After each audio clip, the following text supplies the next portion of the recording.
Welcome to The Explainer. So let me ask you a question. How would you actually prove someone is a prophesied savior? I mean, really prove it.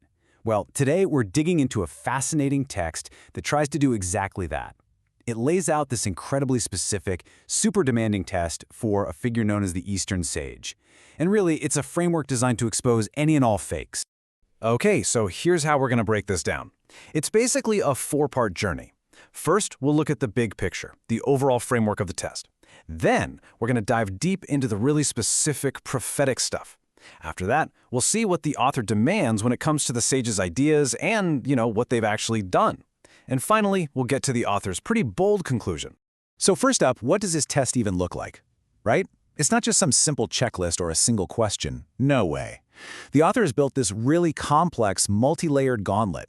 Think of each stage as a filter, designed to weed out anyone who doesn't fit this perfectly specific mold. And before we go any further, who is this Eastern Sage we keep talking about? Well, this is a figure who pops up in all sorts of prophecies, some ancient, some surprisingly modern. The core idea is that this person is a great spiritual leader, a guide who's supposed to come along and just fundamentally change the world by bringing everyone together. Okay, so the author's whole framework rests on three main pillars.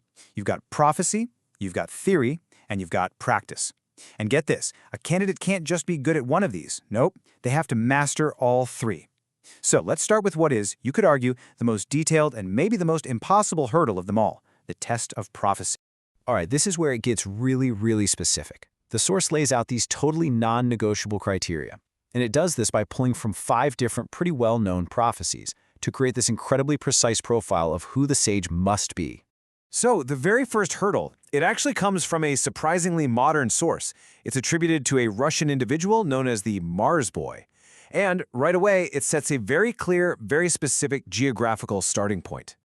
And this is a perfect example of how the author operates. They present a prophecy and then, bam, they apply this super strict, totally literal interpretation as an inflexible rule. The text basically says, you're not from Western China. Sorry, don't even think about it. You're out. Okay, test number 2.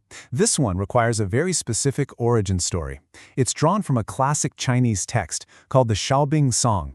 And now, we're not just talking about geography anymore. We're moving into socioeconomic conditions.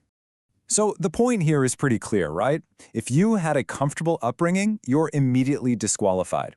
According to this test, the sage has to have known real, profound hardship from the very beginning. The third prophecy. This one is probably familiar to a lot of you. It's from Nostradamus. And it demands a life of constant movement and, more hardship. This is not someone who gets to stay home. What this really points to is a life of exile, or maybe a global mission. The journey itself, crossing the sky, the seas, the snow, that's not just a side note. It's a core part of who this person is. It's a trial they must go through.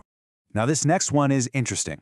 The author takes a pretty famous prophecy, this one from the psychic Jean Dixon, and then adds their own unique interpretations on top of it. And you guessed it, this raises the bar even higher. See, the author argues that if you're going to unite all of humanity, you can't just have a nice idea. That's not enough. You have to have a concrete, divine plan. And, this is critical, you need direct, long-term experience living among all the different cultures of the world. The text even suggests a minimum of 8 years. No small feat. All right, the final prophetic test. We're going back to another classic Chinese text, the Tui Bei Tu. And this one goes right back to the sage's roots. It's a super short line, but it's incredibly specific. Basically, if you're a city person, you're out. The author says the sage must be connected to the land, literally from the fields. So let's just recap for a second. After these 5 prophecies, the bar has been set, unbelievably high. But hold on, we're not done yet. Passing the prophecy test, that's not enough. Even if someone, by some miracle, meets all 5 of those criteria, the author throws in 2 more massive challenges, the test of theory and the test of practice. So it's not enough to just be the person in the prophecies. The sage also has to be this brilliant thinker with a complete, fully formed philosophy. And they have to be a proven leader whose ideas actually, work in the real world. And we're not just talking about a few good ideas here. The author is demanding an entire body of published work, a complete, coherent, and world-changing philosophy that covers, well, everything. from the meaning of life all the way to a practical roadmap for the future of civilization. And for the final test, the test of practice, the source demands cold, hard proof. What kind of proof? Oh, just, achieving ultimate global harmony as foretold in a prophecy. It is literally the highest possible bar you could set. And then the author just drops this line with total confidence. Frankly, I know you don't have.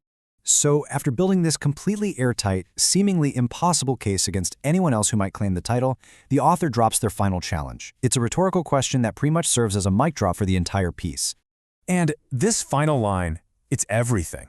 It's not just the conclusion, it's also the title of the work. After laying out this test that nobody else could possibly pass, the author reveals their own name, Primordial Chaos, and basically implies, guess who fits the bill? It is the ultimate checkmate move. This whole text is really a masterclass in how to build an argument to claim authority. By weaving together all these prophecies and creating this impossible standard, the author basically builds a throne that only they can sit on. And it leaves us with a really fascinating question, especially today. In our age of endless information, how do we decide who or what to believe? What is it about a framework like this that can be so powerful and so compelling for people? Something to think about. Thanks for joining me for this Explain.